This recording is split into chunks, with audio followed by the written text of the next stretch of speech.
Shalom et soyez les bienvenus sur Lumière du Monde Télévision. Pour ceux qui nous prennent en cours, vous êtes sur les 199 du Bouquet Canal et vous suivez le Wake Up en compagnie de la Team V. Comment ça va? Ça va, ça va. Je vais super bien. Bonjour, Je me suis levée du bon pied ce matin, donc ça va. Ça va.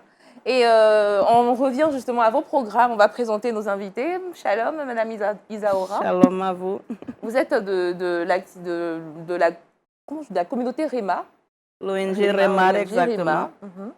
C'est une ONG qui travaille avec les démunis, les marginalisés. REMAR veut dire réhabilitation des marginaux. Et aujourd'hui, avec nous, on abordera le thème « Comment éviter l'addiction à l'adolescent ». Voilà, comment un adolescent peut s'en sortir de l'addiction. Voilà. Et on n'oublie pas, nous sommes aussi également avec notre pasteur du jour, qui est le pasteur Doubi. Soyez le bienvenu. Bonjour Yann. On est très content de vous revoir sur le plateau de Lumière de mon télévision. Merci, le plaisir est partagé. Hein. Qu'est-ce que vous avez fait derrière nous? Oh, j'étais là, j'attendais que le temps de Dieu arrive. Oui, voilà. Et justement, le message de Dieu pour nous. Oui, et le temps de Dieu est arrivé ce matin. Donc, je suis à la disposition du Seigneur pour véhiculer sa parole. Amen. On hâte, retrouvera Pasteur justement le pasteur Doubi dans notre première rubrique du jour. Mais en attendant, on revient avec la Team V. Kate, qu'est-ce que tu nous ramènes comme activité? Alors, est-ce que vous aimez cuisiner? On aime manger. Hein. Vous voyez des comportements de femmes. Est-ce que c'est normal? Non, c'est normal, tout le monde aime Tout le monde manger, aime mais manger. on ne peut pas manger tant que la cuisine n'est pas faite. Quelqu'un doit cuisiner. Voilà, quelqu'un doit cuisiner. Mais qui va faire la cuisine? Sinon, être dépendant de celui ou de celle qui fait la Qui cuisine. fait la cuisine, d'accord. On aime cuisiner aussi. Alors moi, j'aime cuisiner, j'aime manger, mais j'aime également cuisiner. Alors, je partage avec vous des astuces de cuisine. Donc, mettez votre tablier, comme moi, et on parlera de comment ramollir la viande. Parce qu'après, ça... Quand tu n'as pas les dents solides comme moi, c'est difficile. C'est difficile. Hein. Merci Kate. Kate que l'on retrouve dans le Trick Box, ça c'est dans pas longtemps. Également Kouda que l'on retrouve dans Le Saviez-vous et Culture Actu. Effectivement, donc Culture Actu, aujourd'hui, on va parler de cinéma. Un film chrétien qui suscite beaucoup de polémiques en ce moment sur les réseaux sociaux. C'est un film chrétien romantique. Je n'en dis pas plus, on va en parler. Et dans Le Saviez-vous, on va parler de politique. On ira en Amérique du Nord, plus précisément au Paraguay, pour parler d'un événement politique qui a un impact important sur les chrétiens. En attendant, l'impact le plus important qu'un chrétien puisse avoir dans sa vie, c'est avoir la parole de Dieu à ses pieds, dans son cœur et toujours. Et nous sommes à cette rubrique qui est Méditons ensemble avec le pasteur Doubi. C'est maintenant.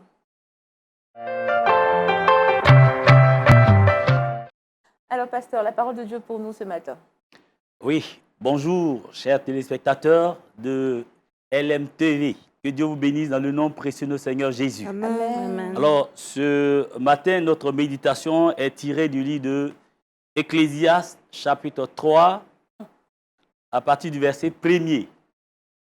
Lisons la parole de Dieu. Il y a un temps pour tout, un temps pour toutes choses sous les cieux.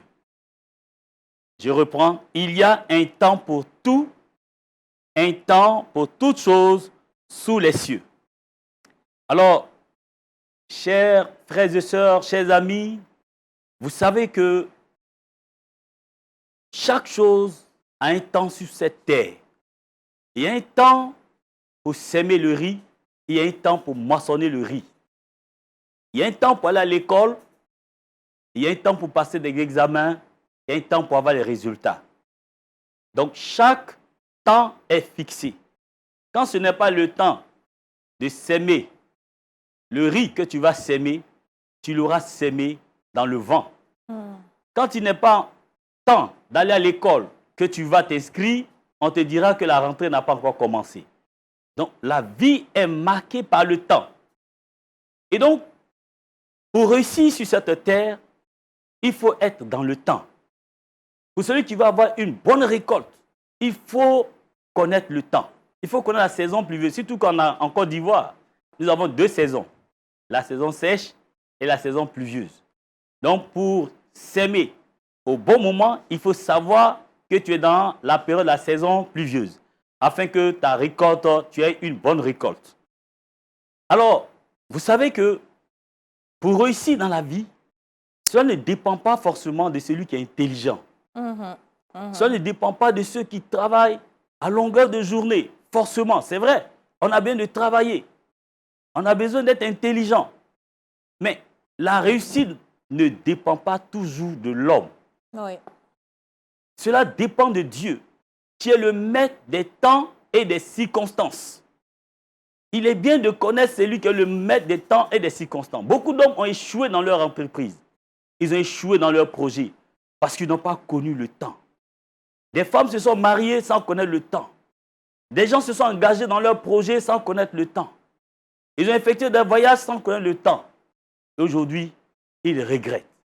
Mais ce matin, le Seigneur veut te montrer la bonne voie au travers de sa parole pour que tu puisses t'inscrire dans le bon moment. Alléluia. Amen. Et vous savez, il y avait un homme dans la Bible qui s'appelle Daniel. Cet homme a reconnu que Dieu est le maître des temps et des circonstances. C'est pourquoi, dans le livre de Daniel, chapitre 2, verset 20, verset 21, il est dit, Daniel va dire, c'est lui qui change les temps et les circonstances, qui renverse et qui établit les rois, qui donne la sagesse aux sages et la science à ceux qui ont l'intelligence. Daniel était confronté à un problème que vivaient tous les sages de Babylone. Le roi de Babylone avait fait un rêve, un songe, sans comprendre l'explication de son songe. Il a voulu que les sages, les astronautes, les magiciens, les satrapes, les actes puissent lui expliquer son songe, mais ces derniers n'ont pas pu. Alors, dans la fureur, il a décidé de mettre fin à la vie de ces sages. Et comme la décision était sévère, Daniel va lui demander la permission de lui permettre de prier, de demander à Dieu le sens de son songe. Et quand il s'est retiré, il a dit, Seigneur, tu es le maître des temps et des circonstances. Je sais que tu es capable de me révéler ce songe. Et Dieu lui a révélé parce que Daniel dépendait de Dieu. Et quand le temps est arrivé, Dieu lui a révélé le songe. Et Daniel est venu vers le roi Nebuchadnezzar pour lui expliquer son songe. Également, Ecclésiaste chapitre 9, verset 11 nous dit, la course n'est point aux agiles, ni la guerre aux vaillants, ni le pain aux sages, ni la richesse aux intelligents, ni la faveur aux savants, car tout dépend pour eux du temps et des circonstances. Amen. Tout dépend du temps et des circonstances. Alors, comment connaître le temps qui est favorable pour toi, pour te permettre de connaître une percée, pour te permettre de réussir dans tes entreprises, pour te permettre de réussir dans tout ce que tu fais? Il faut connaître et chercher la volonté de Dieu. Amen. Vous savez, celui qui cherche à connaître la volonté de Dieu connaîtra le temps favorable d'investir, de s'engager, d'entreprendre des projets pour connaître le succès. Dans Jérémie chapitre 1, verset 12, il est dit, Dieu dit lui-même, je veille sur ma parole pour l'accomplir. Il veille sur sa parole. Et ce qu'il a dit, quand le temps arrive, cette parole s'accomplit. Elle s'accomplira certainement. Vous vous souvenez, lorsque les anges sont venus vers Abraham, dans le livre de Genèse, et qu'Abraham a reçu ces anges, les anges lui ont dit, après avoir mangé chez Abraham, ils ont dit, l'année prochaine, à la même période, ta femme Sarah enfantera. Et cette parole s'est réalisée dans le temps. Alléluia. Amen. Il faut prier aussi. Lorsque tu connais, tu cherches à lire la parole de Dieu, à connaître la volonté de Dieu, c'est par la prière que tu connaîtras la volonté de Dieu. Aujourd'hui, beaucoup d'enfants de Dieu n'aiment pas la prière. Cependant, ils veulent connaître la volonté de Dieu. Il faut prier. La prière nous permet de connaître la volonté de Dieu et de connaître aussi le temps que Dieu a fixé. Donc, il faut prier et chercher et attendre le temps de Dieu. Dans Matthieu 7, 7, il est dit, demandez, l'on vous donnera. Cherchez et vous trouverez. Donc, dans la prière et dans l'attente, le temps de Dieu, tu connaîtras le temps de Dieu. Nous devons réserver un certain temps pour prier et jeûner. Parce que quand nous attendons le temps, ce n'est pas à ces périodes qu'il faut s'amuser. Non. Vous savez que l'ennemi, le diable, rôde autour des enfants de Dieu comme un lion et cherche qui dévorer. Il est là pour empêcher la réalisation des desseins de Dieu sur notre vie. C'est pourquoi il faut prier. Et même des moments, il faut jeûner. J'encourage souvent les chrétiens à jeûner parce que Ce sont des choses que nous avons aussi expérimentées. Quand Dieu, tu veux connaître le temps que Dieu a fixé pour toi, si tu veux connaître la volonté de Dieu, il faut prier, il faut chercher et attendre le temps que Dieu a fixé. Et quand nous attendons dans la prière, lorsque le temps de Dieu arrive, nous pourrons le savoir. Parce que Dieu parle à notre cœur par son Saint-Esprit.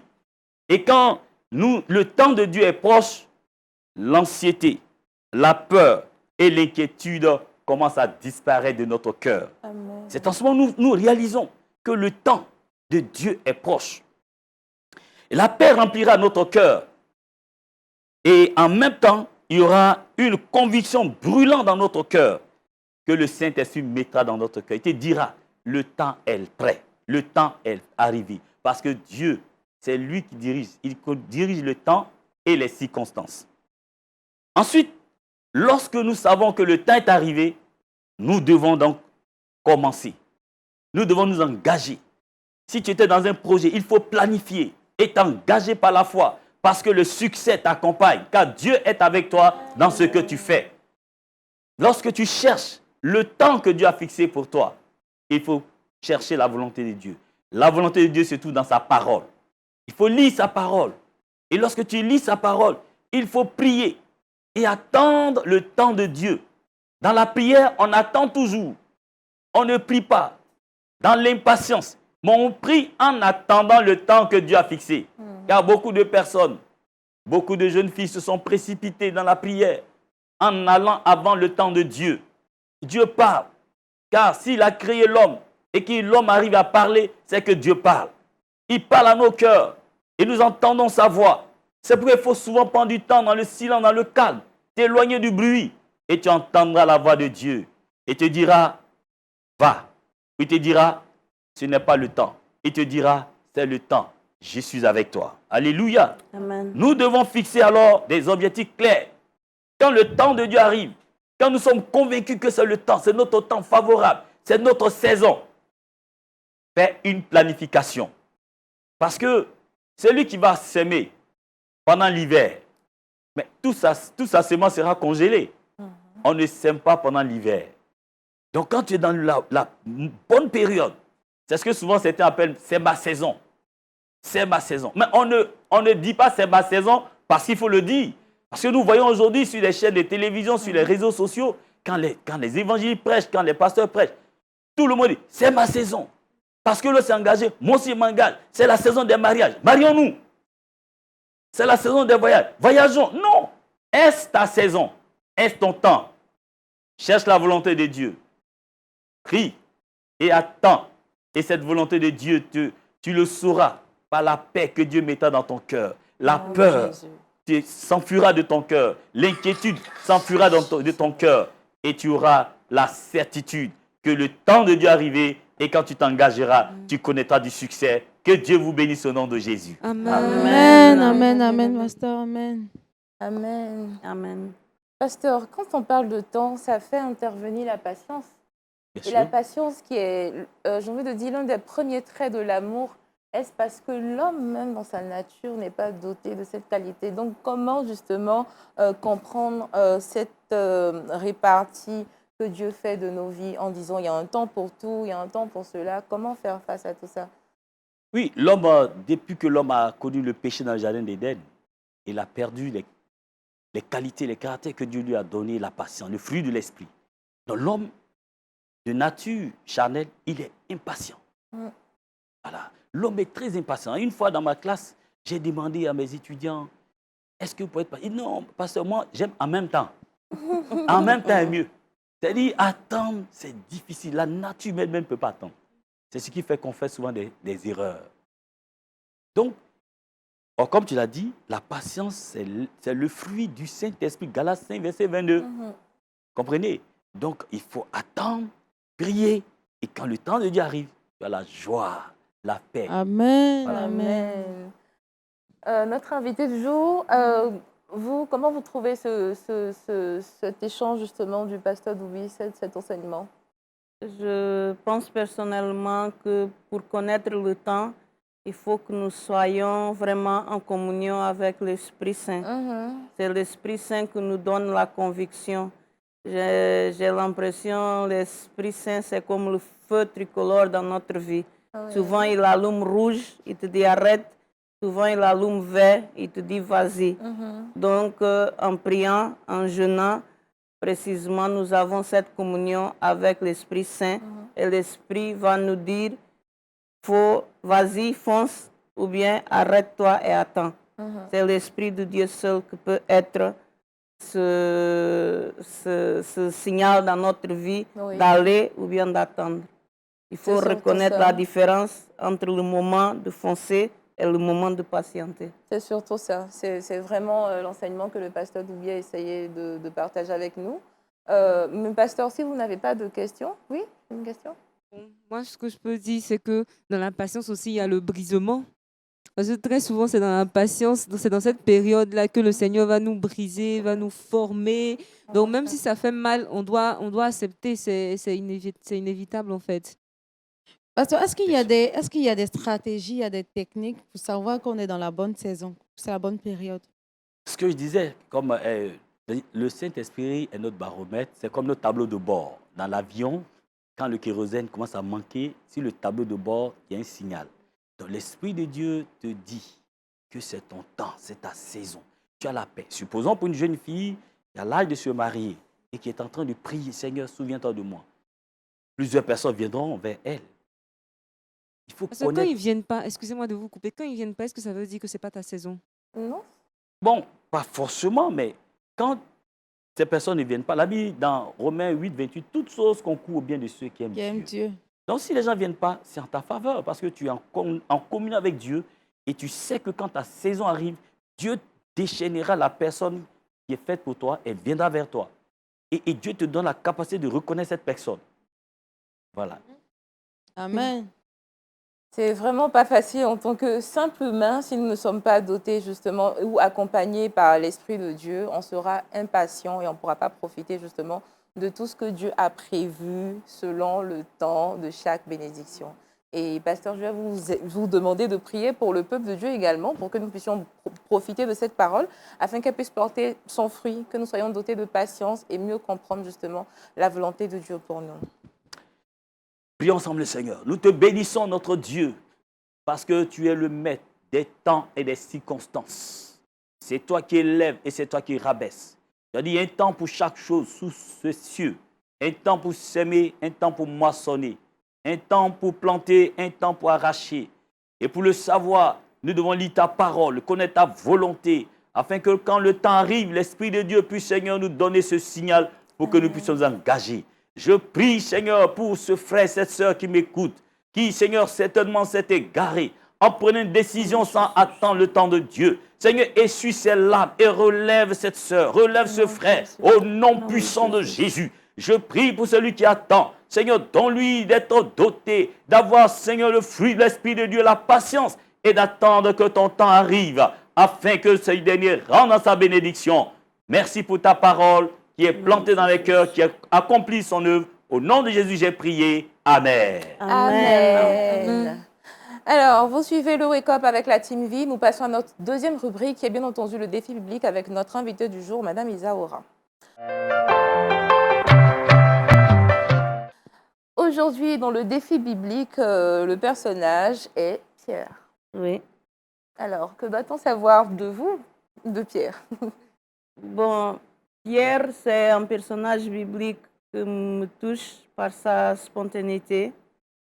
Il est quelqu'un qui n'est pas dans la fausseté, qui n'est pas dans l'hypocrisie, que on dirait, je m'identifie un peu parce que je suis un peu comme ça. Le mot commence dans ma tête et en même temps je le parle un peu sans filtre. Et je vois un peu Pierre comme ça, sans filtre. Je vois Pierre comme quelqu'un aussi qui a fait des erreurs. Peut-être c'est ce que la plupart de nous se souviennent de Pierre, c'est le fait qu'il a renié Jésus. Donc ça montre son côté charnel. Aussi quand il a tiré son épée pour blesser le soldat, ceux qui venaient contre Jésus et ses disciples. Il a une fois de plus montré qu'il était un peu charnel, un peu dans la colère, un peu dans la précipitation. Mais je pense aussi que dans cette précipitation, il était sincère. Il était sincère, donc il nous montre quelqu'un qui a fait une erreur, peut-être en reniant Jésus, mais en fait, tous les disciples ont fait la même erreur puisqu'ils se sont tous dispersés. Pierre est celui qui a eu son nom directement lié au renier Jésus. C'est celui qui est resté écrit sur la Bible, c'est lui qui a renié Jésus. En fait, tous les disciples se sont dispersés, ils ont tous cherché à fuir, mais c'est sur Pierre que c'est resté cette marque de celui qui a renié Jésus. Donc, il nous a montré qu'il est charnel. Donc, pour moi, il est accessible en tant que personne. Il nous montre un peu ce que nous tous, il y a certains personnages bibliques que pour nous, ils sont tellement grands, tellement spirituels qu'on se dit qu'on n'arrive même pas à leur cheville. Or que Pierre est une personne, peut-être comme nous tous, on s'identifie facilement avec lui parce qu'il a montré son côté charnel, mais il a aussi montré son obéissance. Il a aussi après montré sa fidélité envers Jésus. Et dans Actes des Apôtres, on a plusieurs exemples de comment il a montré aussi son envie de servir, c'est-à-dire il voulait se racheter. Après avoir renié Jésus, il voulait vraiment se racheter. Je m'identifie beaucoup parce que, étant une personne que j'ai eu une mauvaise période de ma vie où je ne connaissais pas Dieu, je m'identifie parce qu'après, quand on connaît le Seigneur, on a une période qu'on veut se racheter. On veut faire le bien, on veut se donner, on veut montrer que vraiment on veut plus, on a changé, on s'est vraiment repenti. Donc, je m'identifie aussi dans ce comportement de Pierre et j'ai une certaine aussi admiration. Pour moi, il est le contraire de Judas. Judas est celui qui a toujours été gentil, celui qui a même, il a fait un bisou au Seigneur, il a été gentil, serviable, mais il était un traître. Pierre était celui qui a montré ce qu'il était, celui qui a fait des erreurs, mais à la fin, il a été celui qui aimait vraiment le Seigneur et il a été fidèle. Merci beaucoup. Je pense que le personnage de Pierre nous invite à être vrai en société, à être vrai dans nos relations et à être vrai dans notre amour pour Christ. Parce que Christ nous accepte, on dit que le Christ, c'est le péché qu'il n'aime pas, mais il aime le pécheur parce qu'il est conscient, il sait que le pécheur va se racheter, va prier et tout ça. Et c'est un peu ce que vous avez essayé de nous expliquer avec la vie de Pierre, qui est juste un homme qui a eu la foi en Jésus-Christ et qui sait qu'il sera sauvé par justement le prix de son sacrifice. Merci beaucoup. Pasteur Doubi, un mot sur Pierre, peut-être aussi un personnage effectivement, qui vous inspire. elle a déjà donné l'essentiel. Hein. Donc, quand tu sais que tu as fait des erreurs dans la vie, que le Seigneur t'a racheté, cherche à rattraper le temps. Amen. Cherche à rattraper le temps, bien qu'il ait un temps pour tout. Amen. Allez, nous poursuivons et nous retrouvons justement Kouda dans Culture Actu pour encore apprendre plus de l'actualité chrétienne.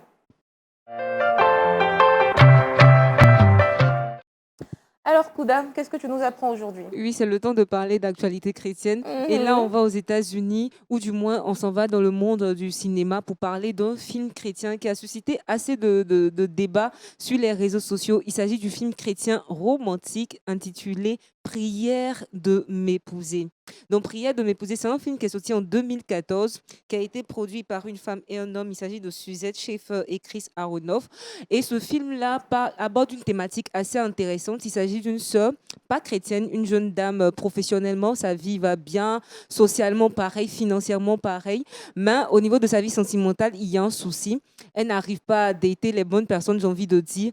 Donc, elle va finalement s'inscrire sur un site chrétien afin de rencontrer un homme chrétien en vue de se marier, parce que selon elle, les non-chrétiens lui donnent beaucoup de déceptions amoureuses. Donc là, elle, une non-chrétienne, elle a des rendez-vous avec un chrétien, et le chrétien finalement tombe amoureux d'elle, et à la fin, il se rend compte qu'elle n'est pas du tout chrétienne. Donc, des bris de cette vidéo l'ont été partagés sur les réseaux sociaux, et ça a suscité un débat assez intéressant sur le fait de savoir si on peut cheminer avec des non-chrétiens. Et beaucoup de TikTokers ont partagé des expériences dans lesquelles ils ont affirmé avoir cheminé avec des personnes qui n'étaient pas chrétiennes, Et après, la relation s'est bien portée. Ces personnes ont connu le Seigneur. Même des pasteurs ont partagé aussi des expériences pour dire qu'à la base, leur fiancée n'était pas chrétienne, mais avec les encadrements, finalement, elle a donné sa vie à Jésus-Christ. Ils se sont mariés. Donc, c'est pas quelque chose, c'est pas un péché ou c'est pas quelque chose d'impossible. Ça, voilà. Il y a toujours il y a, dans certains cas, disons,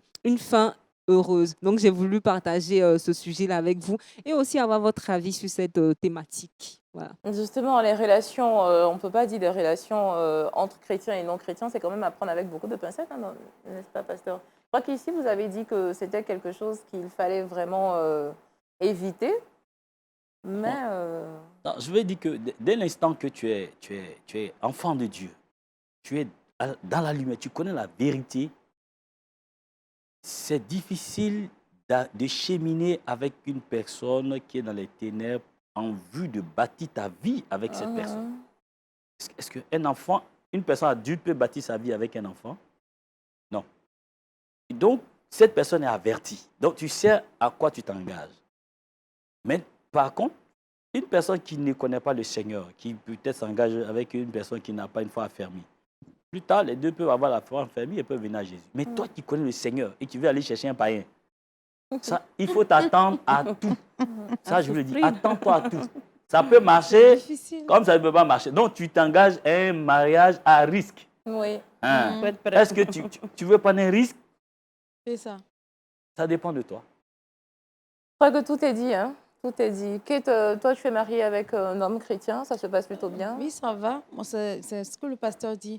Il va falloir beaucoup de patience et puis c'est encore plus difficile.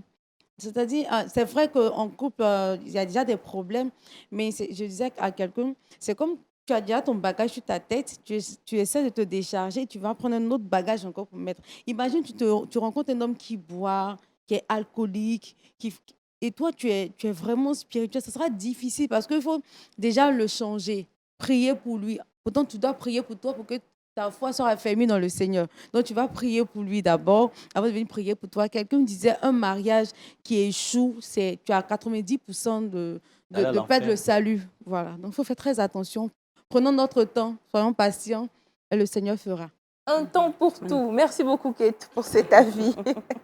Alors, nous poursuivons et notre invité du jour nous parle de comment éviter l'addiction chez l'adolescent ou comment résoudre les problèmes d'addiction chez l'adolescent. C'est maintenant. Madame Isaoura, autant pour moi, vous êtes de l'ONG RIMA et vous savez bien en question d'addiction. Oui, je connais personnellement, puisque à l'âge de 13-14 ans, j'ai eu des expériences avec des drogues dites légères, mais malheureusement, ça a évolué jusqu'à l'héroïne. Et j'ai passé quelques années, des années d'obscurité, jusqu'à mes 19-20 ans, où ma famille s'est rendue compte de ce problème-là. Et mon papa, principalement, ne m'a pas abandonné, a cherché des solutions. On a cherché avec des psychologues, on a cherché avec des médecins, mais j'ai rechuté quelquefois. Et après, un pasteur nous a parlé de l'ONG Remar. Ce pasteur est venu chez nous et il a voyagé puisque c'était loin de ma ville. Il a fait le déplacement avec nous pour aller nous montrer ce centre Remar pour les filles où je devais être admise. Et j'étais prête pour rester un mois. C'est l'accord que j'avais passé avec mon papa. Et c'est là que j'ai écouté parler du Seigneur. C'est là, à 21 ans, que je suis née de nouveau, je dois dire. Donc, après cette rencontre avec le Seigneur, j'ai voulu, un peu comme Pierre, peut-être rendre un peu de moi au Seigneur. Et j'ai décidé de venir en Afrique pour un an. Je m'étais dit qu'un an, c'était ma façon de remercier le Seigneur pour ce qu'il avait fait pour moi. À l'époque, dans ma jeunesse, je ne comprenais pas qu'un an, c'est rien du tout. Et ça fait 30 ans maintenant que je suis en Afrique. Alléluia. Donc, d'un an, j'ai passé à donner ma vie complètement au Seigneur. C'est pourquoi aujourd'hui, je peux, avec connaissance de cause, conseiller ou aider des familles ou des jeunes qui se trouvent dans la même situation. Et justement, lorsqu'un parent découvre que son enfant est toxicomane, quelle est la première réaction qu'il doit avoir? D'abord, j'aimerais demander aux parents, est-ce que le parent est sûr que l'enfant est toxicomane? Parce que même dans l'ONG REMAR, on nous envoie des enfants, souvent très jeunes, des enfants de 12-13 ans, en nous disant c'est un drogué. Je vais utiliser le mot un peu plus vilain, c'est un drogué. Et après connaître l'enfant, on se rend compte que l'enfant a bu 3 ou 4 bières et peut-être a expérimenté avec le cannabis 2 ou 3 fois, mais peut-être la famille, soit par ignorance, soit par honte, en même temps, a rejeté l'enfant comme étant un toxicomane. Dans l'adolescence, on fait beaucoup de bêtises. Donc, j'aimerais demander aux parents, s'il vous plaît, ne jetez pas votre enfant dehors juste parce qu'il a fait une bêtise. Un enfant qui a bu un peu d'alcool ou un enfant qu'un jour s'est laissé tenter par le cannabis une fois ou 2 fois, il n'est pas encore un toxicomane. Vous avez encore le temps de le parler. Si vous le taxez, si vous l'étiquetez de toxicomane tout de suite, c'est là qu'il ne pourra jamais s'en sortir. Parce que vous l'avez mis l'étiquette de toxicomane, or qu'il était en train de juste mettre ses orteils dedans. Il a juste touché le mal avec le bout de ses orteils. Vous avez encore le pouvoir de le retirer de là. S'il y en a une famille aimante, si l'enfant a le sentiment d'appartenir à quelque chose, les adolescents, nous tous, nous avons été des adolescents, on cherche une équipe, on cherche à quoi appartenir, on cherche ceux qui sont comme nous. Donc, quand nous trouvons un groupe d'amis, nous imitons ce que nos amis font. Si nous trouvons un groupe d'amis qui pratiquent le basketball, on va s'intéresser au basket. Si on trouve un groupe d'amis qui s'intéresse au cinéma, on va regarder des films. Si on trouve dans notre quartier, dans notre école, un groupe d'amis qui fument des substances illicites, on va commencer à s'intéresser. Mais des parents vigilants qui se rendent compte qu'il y en a un changement de comportement chez leur enfant. Il ne faut pas taxer un enfant de 12 ans, de 13 ans comme toxicomane. Parce qu'un enfant qui a expérimenté une fois ou 2 fois ne peut pas être appelé ni étiqueté de toxicomane. Il faut juste lui apprendre qu'il a fait mal, qu'il a mal fait, mais qu'il ne doit plus répéter ce comportement et qu'on peut encore l'aider. Il faut attirer l'enfant vers la famille. Il faut trouver des activités pour l'enfant. Il faut occuper son temps libre. Il faut aimer l'enfant, que l'enfant ait le sentiment d'appartenir à la famille et pas que l'enfant ait le sentiment d'être un étranger. Que l'enfant ne soit pas laissé pour compte. Maintenant, si même dans l'adolescence, souvent vers 16, 17, 18 ans, vraiment, il s'avère que l'enfant a expérimenté, qu'il a continué, qu'il a vraiment tombé dans la toxicomanie, il faut, la famille, au sein de la famille, on ne peut pas, il faut chercher de l'aide. Actuellement, il y a des centres. Moi-même, je représente le centre REMAR. Nous sommes là, nous sommes un centre chrétien gratuit que nous pouvons aider.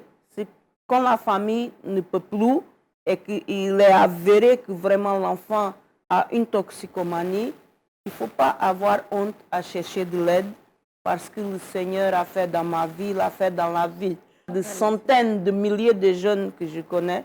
Donc, il peut faire. Il ne faut pas hésiter à chercher de l'aide, soit en REMAR ou dans un autre centre. Il faut vraiment chercher de l'aide et on peut s'en sortir. Moi, je m'en suis sortie à 21 ans, d'autres plus tard. Il y a un temps. Il y a un temps, justement, et c'est avec la grâce de Dieu, justement, les choses se défont. Mais j'aimerais savoir comment un parent peut détecter la toxicomanie chez son enfant, que ce soit une fille ou un garçon. Est-ce qu'il y a une différence Il y a bien sûr un changement de comportement. Un enfant que les résultats scolaires changent, même en apparence, quelqu'un qui consomme des drogues va changer le regard. J'avais déjà dit dans un autre programme, une maman bien avertie va voir le regard de son enfant qui a changé. les substances illicites changent beaucoup le regard, les yeux rouges, les yeux vides. C'est un signe de toxicomanie. Ça peut être aussi un signe de dépression, il faut faire attention, mais ça peut être un signe de toxicomanie. Un enfant qui ne mange plus, un enfant qui dort trop, l'argent qui disparaît à la maison, un enfant qui dépense tout son argent et toujours demande plus ou qui vole des choses à la maison pour vendre. Un enfant qui a trop besoin d'argent, c'est un signe que peut-être de toxicomanie. Je dis toujours peut-être parce que j'ai toujours cette peur des enfants qui sont accusés à tort. Et accusé à tort, c'est condamner cet enfant à ce sort-là. Donc, on doit faire attention à ne pas accuser à tort. D'accord, donc merci beaucoup Madame Isaura. Nous allons vous permettre justement de laisser votre contact pour tous les parents qui souhaiteraient contacter l'ONG RIMA afin d'aider bon nombre d'enfants qui s'exposent à la toxicomanie sans le savoir à cause des mauvaises fréquentations surtout. Voilà, Ou mon qui contact. qui souhaitent aussi soutenir l'ONG. Justement. Voilà, le 07 07 77 63 Votre caméra elle est 62. juste là. 07 07 77 63 62. Voilà qui est dit. Et nous espérons justement, très chers parents, que vous prendrez contact avec cette ONG qui fait justement, par la grâce de Dieu, des miracles et qui sauve des enfants de la toxicomanie, également des adultes. Vous pouvez avoir des conjoints qui sont toxicomanes que vous cachez. Donc, c'est le moment justement de partir à l'ONG RIMA pour, pourquoi pas, les sauver. C'est vrai, ça existe. Pasteur, ça existe, n'est-ce pas? Bien sûr, bien sûr. Vous êtes pasteur, vous rencontrez plusieurs personnes comme ça à l'église. Vous avez déjà été confronté à un cas de toxicomanie? Oui, des enfants de la rue sont aussi des toxicomanes, n'est-ce pas? Oui, J'en les ai enfants rencontré. délaissés. Voilà, délaissés dans la rue. J'ai récupéré comme ça 2, mais je ne suis pas allé jusqu'au bout parce que bon, je bouge tellement que je n'ai pas pu les aider jusqu'au bout. Nous sommes là. C'est vrai, c'est vrai. Il faut vraiment les encadrer, être présents. Et nous avons pour vous des astuces, pas pour sortir de la toxicomanie, peut-être un jour, mais pour l'instant, pour mieux vivre. Et c'est dans le Trickbox. Alors, pour faire cuire votre viande le plus facilement, si vous manquez de patience comme moi, je vous conseille la première astuce, c'est tout simplement d'ajouter une cuillère ou une fourchette à votre sauce et vous allez voir, ça va cuire votre viande rapidement. J'ai l'habitude d'utiliser cette astuce, donc je vous le garantis. Alors, la deuxième chose qu'il faut faire, c'est tout simplement d'ajouter un peu de bicarbonate de soude, donc le bicarbonate alimentaire dans votre cuisson. Alors, pour le bicarbonate, je ne vous conseille pas de l'ajouter directement à votre sauce. Ce que vous devez faire, c'est faire bouillir votre viande à part. Donc, faire cuire votre viande à part avec le bicarbonate 2 cuillerées, ça suffit. Et après, vous renversez l'eau et vous pouvez, après ça, faire cuire votre sauce tranquillement. La dernière astuce, c'est celle que nos mamans ont l'habitude d'utiliser. C'est courant, tout le monde connaît, c'est la potasse. Alors, vous pouvez prendre quelques grains de potasse dans votre sauce. Là encore, je ne conseille pas trop dans la sauce parce que ça peut changer le goût de votre sauce. Généralement, ça fait ça. Donc, il faut tout simplement faire cuire votre viande à part et après, vous pourrez cuire votre sauce. Voilà. Merci, Kate. trois On résume astuces. rapidement. Bicarbonate, cuillère, fourchette et Et potasse. potasse, tout simplement. Voilà, donc avec ça, vous aurez un plat tout mou, de la viande bien cuite, C'est à ça. temps, à point. Pour ceux qui aiment la viande aussi douce, parce qu'il y a des personnes. Bon, Non, il ne faut pas exagérer. ça c'est du là. Ça, on ne savait pas qu'il y avait des personnes qui n'aimaient pas la viande toute cuite. Maintenant, on sait et justement, on retrouve Kouda dans Le Saviez-vous. Allez, Kouda, qu'est-ce qu'on apprend de plus?